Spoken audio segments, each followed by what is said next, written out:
ya, karena tidak kurang dari 1 bulan kita akan memasuki bulan suci Ramadan.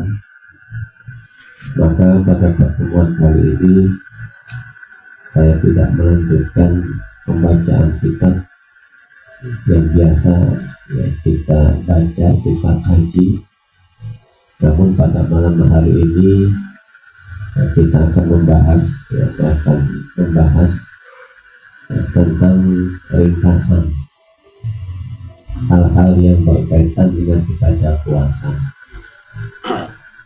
dengan harapan mudah-mudahan puasa kita pada tahun ini menjadi puasa yang berkualitas di hadapan Allah Subhanahu wa Ta'ala. Oleh karena itu sebetulnya tadi saya mau print ya, saya sudah membuat sebuah ringkasan perkara-perkara yang membatalkan puasa ya, berangkat dari definisi puasa itu sendiri,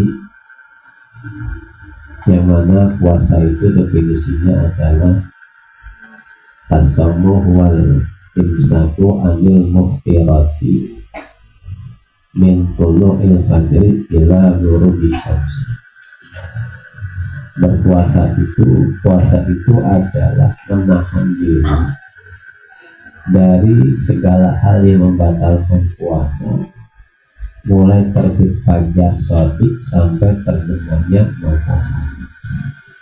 Karena itu kita harus tahu apa saja perkara-perkara yang dapat membatalkan ibadah puasa. Makanya saya buat sebuah ringkasan. Dan ringkasan berbahasa Arab sudah saya terjemahkan. Tadi karena kelelahan saya dari Jakarta, terus setiap hari bolak-balik. Biasa kalau bulan Sa'ban banyak acara, ya, acara ruahan dan sebagainya, berupa pengajian. Ya, Selasa kemarin saya ke Jakarta, sore kemarin aja, ya, paginya ke Jakarta lagi, hari lagi. Ya, tadi ya, sampai sini sore, di besok pagi ke sini ke Jakarta lagi. Ya, jadi bolak-balik terus sampai hari ini. Semoga sehat terus ya. Kita mulai ya. Bismillahirrahmanirrahim. Al-muqilatu lisomi tisnatu. Perkara-perkara yang dapat membatalkan puasa itu ada 9. Ya, ada 9 perkara yang dapat membatalkan puasa kita. Ya, ini harus tahu. Al-awwalu, adapun yang pertama, dukhulu syai'in, yaitu masuknya sesuatu. Ya, syai'in sini ya isim nakirah, ya, dia umum, apapun yang masuk. Ya, masuknya sesuatu ilal jawfatil khamsati, ya, ke dalam rongga-rongga yang 5. Ya, ada 5 rongga. Apabila kemasukan sesuatu itu dapat membatalkan ibadah puasa kita. Ya. Wahai adapun al-jawfatul khamsatu, ya, adapun rongga-rongga yang 5, ya. Yang pertama al-famu, yaitu rongga mulut. Ya, rongga mulut. Ya. Jadi sesuatu, ya, apabila masuk ke dalam rongga mulut, ya, bisa membatalkan puasa. Ya, apabila masuknya sampai ke telan. Ya, masuknya sampai ke telan. Ya, jadi kalau paman ya, kita lagi puasa, kita masukin permen ke mulut, puasanya batal nggak? Nggak batal, asalkan tidak ketelan. Ya, kalau nggak ketelan nggak batal. Ya, makanya ya ibu-ibu nggak usah khawatir ya. Ya, kalau habis asar masak sayur asam, ya, ini kurang garam apa enggak? Ya, cicipin nggak apa-apa tuh. Ya, bahkan hukumnya mubah. Ya, cicipin ya, dijilat ya, kurang garam apa kagak? Ya, kalau kurang garam tambahin garam, kalau kelebihan garam tambahin air, kan gitu. Ya, dan nggak terlalu asin. Ya, jadi dicicipin tuh, hukumnya mubah. Ya, asalkan jangan sampai ketelan. Kalau sampai ketelan batal puasa. Ya, jadi sampai di mulut aja masih nggak batal. ya. Nah, itu hukumnya mubah ya. Tapi mubah bagi yang masak ya. Bagi yang nggak masak, bapak-bapak misal nggak ikut masak, cicipin juga gitu ya, makruh ya. Kalau masak cicipin ya. Jadi cicipin bagi yang masak ya. Bagi yang masak cicipin, hukumnya mubah ya. Jadi sesuatu bisa membatalkan puasa apabila masuk ke dalam mulut sampai masuknya ke telan ya. Kalau nggak ketelan nggak batal ya. Oleh karena itu kalau kita sedang berpuasa berwudu tetap disunahkan berkumur ya. Disunahkan berkumur, cuman jangan menyangankan berkumur, jangan kencang-kencang ya. Setelah masuk ke dalam mulut kita letakkan ya. Itu dapat kesunahan, tetap disunahkan ya.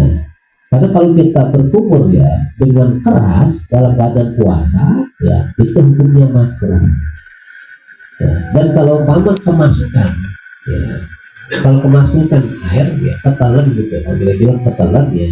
Tapi kalau berangkatnya dari perkara yang makruh batal ya, kumurnya kenceng-kenceng gitu ya, nggak sengaja ketelan batal ya. Tapi kalau udah hati-hati kita kumurnya ketelan ya, itu nggak batal ya. Jadi berangkatnya dari perkara yang makruh apa enggak ya, paham ya ya, ya. Kalau kaget gitu tapi ketelan itu nggak sengaja nggak batal ya. Tapi kalau umpama ya hukumnya terlalu keras ya, hukumnya makruh, ketelan walaupun nggak sengaja batal. Jadi sama ketelannya tapi hukumnya berbeda ya, paham pak ya ya. Jadi pertama ya sampai ketelan. Lalu pertanyaannya, kalau nelan ludah batal nggak? Hah? Batal nggak nelan ludah? Kan ketelan. Hah? Ya. Jadi nelan ludah ya tidak membatalkan puasa dengan 3 catatan ya. Yang pertama, ludahnya sendiri ya, iya. Kalau udah suaminya batal ya, iya bu. Kalau udah suaminya batal ya. Atau yang bapak-bapak udah istrinya batal ya. Pengantin baru kan, waktu pengantin baru ya ya. Nah itu kalau ludahnya masuk di tulang batal ya, paham ya. Yang pertama ludahnya sendiri. Lalu yang kedua ya, catatan yang kedua, ludahnya masih di TKP ya. Jadi kalau mama habis sholat subuh lagi puasa ya, ambil gelas ya, ludahnya dikumpulin di gelas ya, masukin ke dalam kulkas ya. Pas azan zuhur diminum batal nggak ya? Kan ludahnya sendiri ya, karena ludahnya sudah tidak di TKP ya, sudah di luar ya. Ada yang begitu ya. Lalu yang ketiga, catatan yang ketiga ya, catatan yang ketiga ya, ludahnya bukan bercampur dengan sesuatu ya. Dengan apa? Dengan sesuatu ya. Jadi kalau bercampur sama permen misalnya, itu lagi batal ya, ya. Paham ya? Yang pertama tuh ya, rongga mulut ya. Lalu wal anfu yang kedua, rongga hidung ya, rongga hidung ya.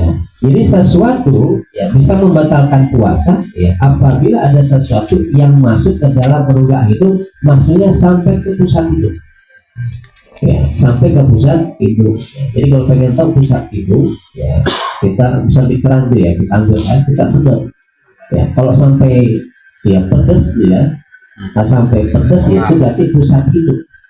Jadi kalau masuk sampai pusat hidung ya. Makanya kalau umpama kita lagi itu kita membasuh itu tetap disunahkan ya, tapi nggak usah istinsah. Kalau istinsah ya, istinsah itu ya ada air kita hirup ya sampai ke pusat ya. Kalau nggak puasa sunnah memang ya, tapi kalau sedang puasa jadi makruh ya. Kenapa? Karena kalau sampai masuk ke pusat itu puasanya jadi batal ya. Kalau dulu waktu lagi COVID tuh kita apa namanya PCR ya, itu sampai pusat itu batal itu PCR itu ya. Kalau mobil batal nggak mobil? Emang ada mobil sampai pusat itu? Agak ada ya. Alhamdulillah mobil nggak batal tuh ya. Ini berbahagialah yang hobi mobil ya. Nah yang berapa tuh sudah? Yang kedua ya, ya enggak yang kedua ya. Lalu yang ketiga wal uzunu, dan rongga telinga. Ya. Sesuatu bisa membatalkan puasa ya, apabila ada sesuatu yang masuk ke dalam rongga telinga ya, itu apabila masuknya melebihi ya jari kelingking kita masing-masing ya, melebihi jari kelingking ya. Jadi kalau mama telinga kita gatel ya, kita gatel pakai jari kelingking, kita tekan setekan-tekannya nggak batal puasa ya. Tapi kalau melebihi jari kelingking kita batal puasanya di dalam mazhab Syafi'i ya. Makanya kalau mama telinga kita gatel ya, itu jangan kita korek pakai katambat ya. Katambat itu lebih kecil dari jari kelingking kita ya. Oleh karena lebih kecil, kalau kita sodok di dalam pasti ya melebihi panjangnya jari kelingking. Jadi kalau kita korek pakai katambat, puasanya batal dalam mazhab Syafi'i ya. Jadi besok-besok kalau lagi puasa jangan korek kopi pakai katambat ya, itu pakai jari kelingking aja ya, jari kelingking kita. Kalau kita tekan setekan-tekannya nggak batal ya, paham ya? Ya udah berapa tuh? 3 ya. Lalu kemudian wal kubulu, dan lubang kemaluan depan ya, baik laki-laki maupun wanita.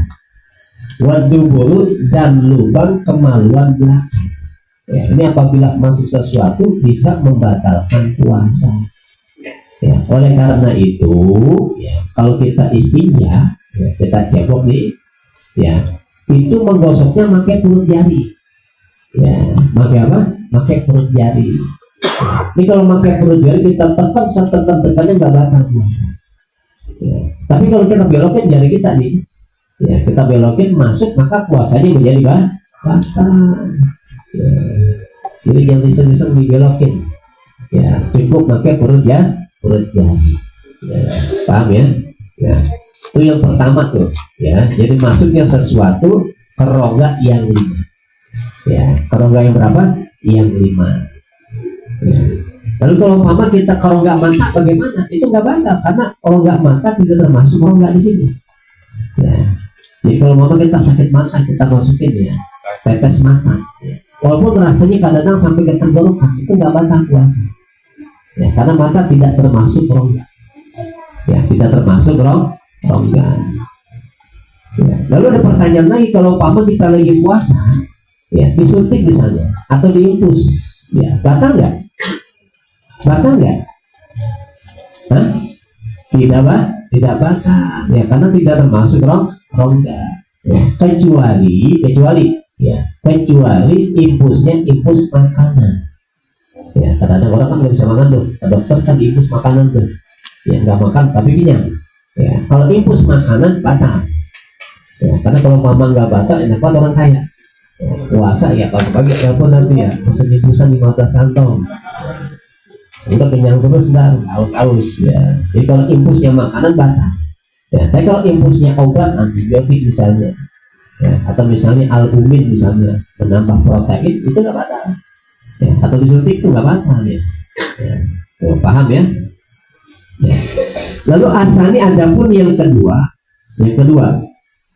al istiqaatu ya, kait ta'amudul qaidi, yaitu muntah yang disengaja ya. Muntah yang disengaja itu bisa membatalkan puasa ya. Mama lagi puasa ya, kalau lehernya dicekek-cekek sendiri gitu, kemudian muntah, maka puasanya batal ya. Tapi kalau muntah yang tidak disengaja itu tidak membatalkan puasa ya. Misalnya apa? Misalnya ada lagi hamil 4 bulan, lagi apa namanya, lagi ngidam ya, lalu dia muntah, itu nggak batal ya. Atau misalnya naik bis ya, lalu dia mabok kemudian muntah ya, itu termasuk muntah yang tidak disengaja ya. Jadi kalau muntah yang tidak disengaja tidak membatalkan puasa dengan 2 catatan. Yang pertama, muntahnya tidak ditelan ya. Kalau muntahnya ditelan, bisa muntah duret yang sayang, ditelan aja tuh ya, maka puasanya batal. Yang kedua nih ya, yang kedua dia tidak menelan ludahnya kecuali setelah dia mensucikan bagian mulut dalamnya itu dengan air yang suci dan mensucikan ya. Jadi kalau habis muntah nih ya, muntah itu hukumnya najis. Ya, kenapa? Karena muntah itu berasal dari lambung. Ya, oleh karena muntah itu najis, ya, maka yang ada di dalam mulut, ya, termasuk air liur kita, semuanya terkena najis. Ya, berarti ludahnya najis. Ya, karena ludahnya najis, berarti ludah mengandung sesuatu. Ya, tadi di awal, ya, menelan sesuatu, menelan ludah, hukumnya tidak batal kecuali ludahnya mengandung sesuatu termasuk najis. Ya, oleh karena itu kalau habis muntah, ya, itu sebelum kita menelan ludah, kita sucikan dulu mulut kita dengan air yang suci dan mensucikan. Kita kumur dulu, ya, dengan air yang sah digunakan untuk berwudu. Ya, misalnya air putih, misalnya air aqua, kita kumur dulu, ya. Ya, habis itu boleh kita menelan ludah. Ya, tapi kalau kita bukan sucikan habis muntah, walaupun kita meludah 1000 kali, tetap hukumnya najis.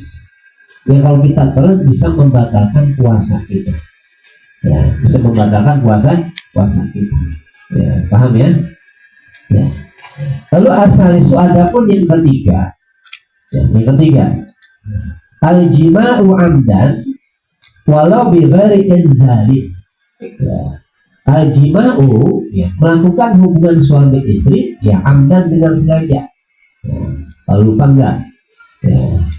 Kalau pengantin baru lupa gitu, ya, lupa nggak batal dia. Tapi kalau sengaja, ya, maka batal puasanya. Walau bi ghairi inzalin, meskipun tanpa keluar sperma. Ya, jadi melakukan, ya, hubungan suami istri bisa membatalkan puasa kalau melakukannya dengan sengaja. Ya.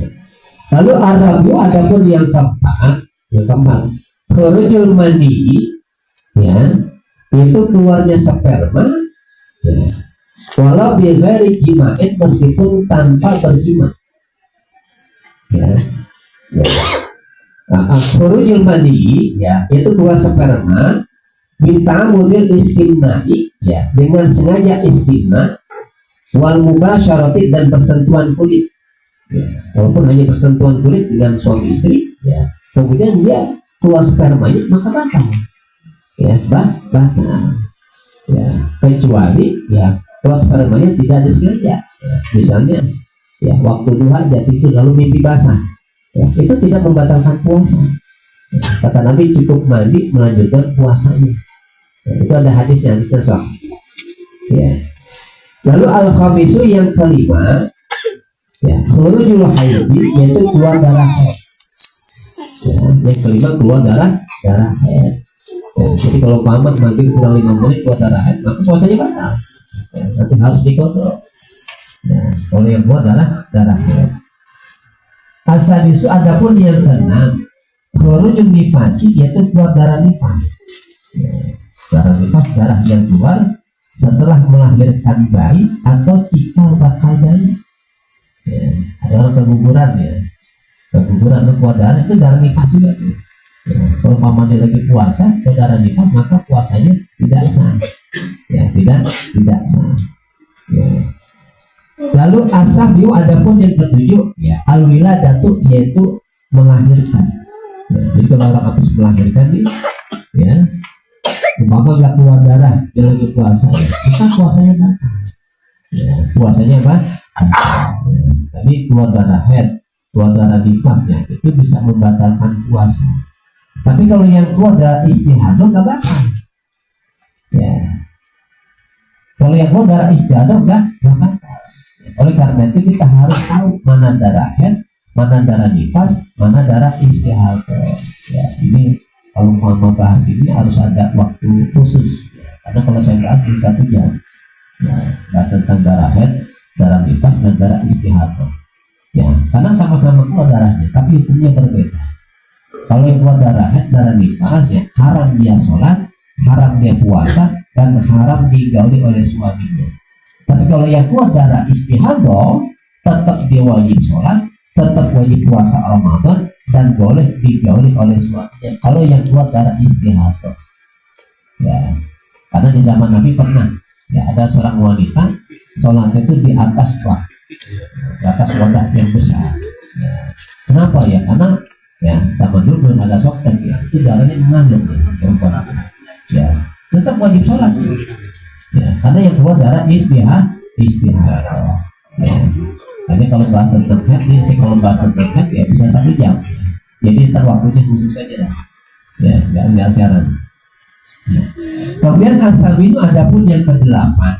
Yang kedelapan, zawalul akli, yaitu hilangnya akal, bisa babil jununi dengan sebab hilang. Ya. Walau lahzatan yasiratan, meskipun hanya sangat sebentar. Ya. Ini kalau lagi puasa nih, ya. Jam 12 yang gila. Ya. Jam 1 sadar. Ya. Puasanya bang. Ya. Karena hilang akalnya sebab gila walaupun sebentar. Ya. Ya. Lalu au bisa babil ilmani, atau dengan sebab pingsan. Ya. Tapi minal fajri ilal ghurubi, dari terbit fajar sampai terbenam matahari. Ya. Jadi pingsan itu bisa membatalkan puasa kalau pingsannya sepanjang hari. Ya, misalnya nyawa kebanyakan, ya, saking kebanyakan kekenyangan dia pingsan tuh. Ya, jadi sebelum sembuh pingsan, bangun-bangun bisa. Ya, itu batal puasanya. Ya, puasanya batal. Tapi kalau hilang akalnya sebab tidur, nggak batal. Ya, sama tadi ya, misalnya ya, habis kekenyangan tuh, ya sahur ya, dia tidur tuh. Ya, sebelum dia tidur ya, bangun-bangun bisa. Ya, kalau di terawih baru bangun. Ya, maka puasanya nggak batal karena hilang akalnya sebab apa? Tidur. Ya, ini sebab hilang akalnya sebab, kalau sebab gila batal puasa meskipun gilanya sebentar. Kalau sebab pingsan bisa batal puasa kalau pingsannya sepanjang hari. Kalau sebab tidur ya mau 2 hari tidur nggak batal puasanya. Ya, paham ya? Ya. Lalu yang terakhir ya, warid jatuh dan murtad. Ya, itu ada orang yang puasa kemudian dia murtad, ya keluar dari Islam, maka puasanya batal. Ya, itu 9 ya perkara-perkara yang dapat membatalkan puasa itu. Ya, sampai di sini mungkin ada yang tanya, silahkan. Kalau ada yang tanya sudah paham. Ya, insya Allah. Ya, silakan. Dari istihad. Terus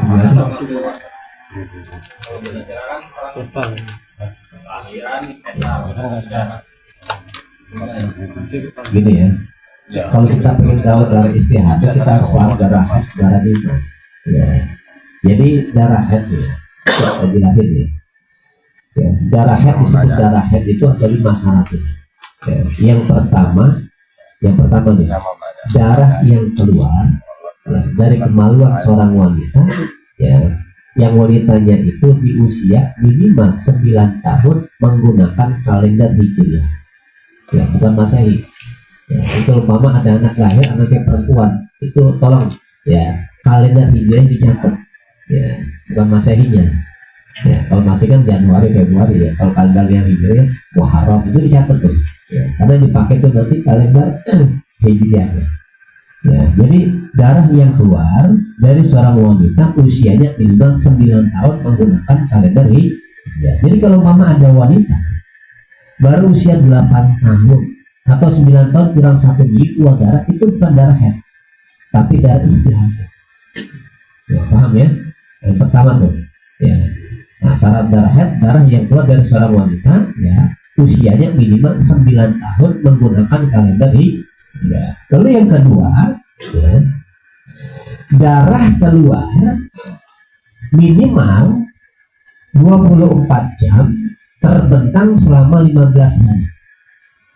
Ya, darah keluar ya, minimal 24 jam terbentang selama 15 hari.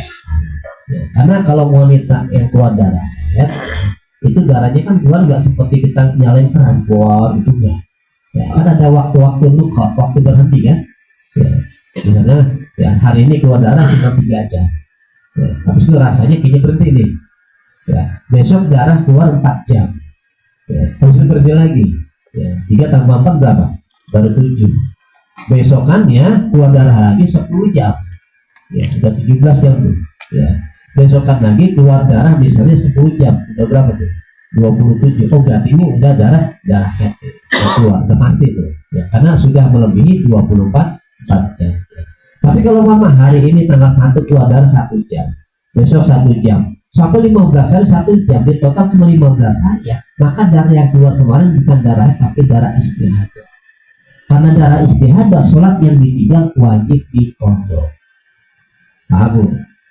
Wajib apa? Diqadha kalau yang keluar darah istihadah. Karena wanita istihadah tetap wajib sholat. Ya, paham? Ya, tuh. Yang berapa tuh tuh? Yang berapa tuh? Hah? Syaratnya tadi yang berapa tuh ya? Dua. Ya, yang pertama kan tadi ya darah keluar dari seorang wanita minimal usia 9 tahun. Yang kedua darah keluar minimal 24 jam terpendam selama 15 hari. Kemudian yang ketiga ini syarat darah haid ya. Darah keluar ya, setelah masa suci minimal 15 hari. Karena minimal masa suci 15 hari. Ya, oleh karena itu kalau mamanya ada orang perempuan haid ya, lalu hari ini bersih, dia mandi tuh, itu perlu dicatat juga tuh, tanggal berapa, jam berapa, ya, harus dicatat itu. Ya. Ternyata ya di masa sucinya ya baru 10 hari keluar darah lagi, keluar darah haid itu. Ya, paham ya? Ya. Karena yang ketiga syarat darah haid itu darah yang keluar setelah masa suci minimal 15 hari. Jadi kalau baru 10 hari dia suci keluar darah itu bukan darah haid, darah istihadah, tetap wajib sholat ya. Ya, di bulan Ramadan tetap wajib puasa dan boleh digoleh oleh suaminya. Ya, paham Bu ya? Hah? Kenapa? Oh siang nggak boleh. Kalau malam boleh. Ya. Ya, paham ya? Ya, jadi gitu ya. Darah yang keluar ya, setelah masa suci berapa hari? 15 hari. Ya, jadi kalau mama ya baru sucinya baru 13 hari keluar darah, itu bukan darah haid tapi darah istihadah. Sampai kapan? Ya sampai genap 15 hari. Ya. Kan kalau udah masa suci 15 hari ya, hari yang ke-16 keluar darah itu darah haid. Ya, karena syaratnya harus kosong 15 hari. Berapa tuh udah? 3. Lalu yang keempat ya, saya bilang kan anggap aja ya, sesuatu itu yang kalau saya ngomong ini ya, yang keempat ya, darah keluar ya maksimal 15 hari ya, karena darah haid dalam mazhab Syafi'i maksimal 15 hari ya. Oleh karena itu darah yang hari pertama dicatat ya, tanggalnya berapa, jamnya berapa ya, tanggalnya berapa, jamnya berapa. Jangan darahnya keluar lebih dari 15 hari ya. Kalau mau lebih dari 15 hari dilihat ya, dia mutasil apa munfasil, lama lagi disebahas ya, itu buat gambaran aja tuh ya. Kemudian yang kelima, darah keluar ya tidak setelah melahirkan ya. Karena kalau darah keluar setelah melahirkan namanya darah nifas ya. Namanya darah apa? Darah nifas. Kan ada hitung-hitungan lagi ya, ada rumusnya ya, paham ya? Itu. Jadi kalau selain darah haid ya, selain darah nifas berarti darah istihadah ya, paham? Ada lagi mau tanya? Saya mau nanya Pak Yai. Iya silakan. Kalau lagi puasa kadang-kadang mandi kemasukan telinga, kemasukan air gitu Pak. Ya, jadi kalau mama puasa ya, kemasukan misalnya masukkan ke dalam telinga ya, dilihat mandinya ya, itu mandi yang dimakruhkan apa enggak ya. Jadi kalau mama tadi ya, kalau mandinya ya apa namanya ya dengan pincang gitu ya, terus ada dimasukin ke telinga gitu ya, ya lalu kemasukan walaupun tanpa sengaja, nah, ini berangkatnya dari perkara yang makruh apa enggak ya. Tapi kalau mandinya sudah hati-hati ya, ya sudah hati-hati terus kaget gitu ya, termasuk ke telinga atau ke mulut misalnya gitu ya, tidak batal ya.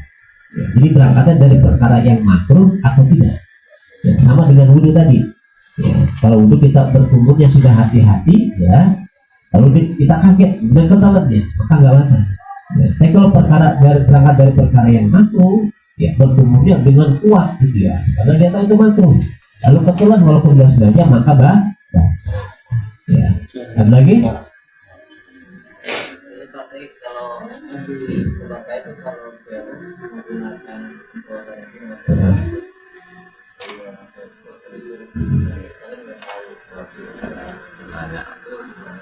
Ya, ya hati-hati juga tuh ya. Terutama kalau mama ya, ibu misalnya buang air kecil di mall-mall biasanya disemprot ya, nggak ada kayu misalnya ya, itu hati-hati juga. Ya, harus hati-hati ya, karena kalau mama masuk ya, ya sesuatu dan rasanya masuk ya, maka puasanya batal. Ya, rasanya masuk gitu ya. Tapi kalau kita rasanya nggak masuk gitu ya, nggak batal. Ya. Iya, banyak hati-hati juga. Ya, hati-hati juga. Ya. Ya, makanya dulu saya udah jelasin tentang bab istinja itu. Ya, istinja itu nggak mesti pakai air. Ya, pakai batu ya, kalau zaman sekarang pakai tisu. Ya, dengan syarat-syaratnya, walaupun banyak air kita istinja pakai tisu boleh. Ya, dan sah ya. Kita wudhu pakai, kita sholat boleh jadi imam pun boleh. Ya, istinja dengan apa? Dengan batu ya, kalau sekarang dengan tisu. Nah, itu masuk ya.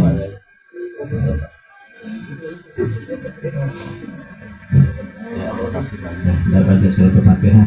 Mudah-mudahan dengan wasilah baca surat Al-Fatihah kita sebagai hadir di majelis ini dan keluarga kita yang ada di rumah senantiasa semuanya Allah panjangkan umur, amin, sehat walafiat, amin ya Allah. Menjadikan anak-anak yang soleh dan solehah. Allah limpahkan rezekinya kepada kita semua dengan rezeki yang halal, yang banyak, yang barokah, yang membawa manfaat dari dunia hingga akhirat kelak nanti, sehingga dengan rezeki itu kita semuanya dapat menunaikan ibadah haji ke Baitullah, berziarah ke makam Rasulullah, kita semua wafat di bawah naungan dari Allah Subhanahu wa Ta'ala. Yang sedang sakit mudah-mudahan diangkat penyakit oleh Allah Subhanahu wa Ta'ala. Ya, mudah-mudahan ya kita semua diberikan kekuatan zahir dan batin sehingga kita dapat melaksanakan ibadah di bulan puasa Ramadan nanti dengan sebaik-baiknya. Itu kan ya Al-Fatihah.